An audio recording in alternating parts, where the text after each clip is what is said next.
సత్కర్మభిశ్చ సత్ఫలితం దుష్కర్మ ఏవ దుష్ఫలం అత్యుత్కట పుణ్యపాపానాం సత్యం ఫలానుభవమిహం.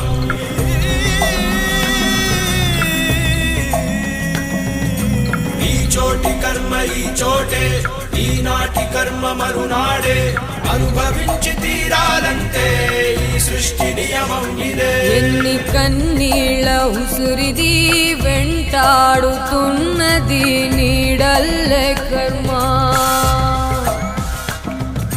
ధర్మమే నీ పాలి దండమై దండించ తప్పించుకోలేదు జన్మ. సత్కర్మభిశ్చ సత్ఫలితం దుష్కర్మ ఏవ దుష్ఫలం అత్యుత్కట పుణ్యపాపానాం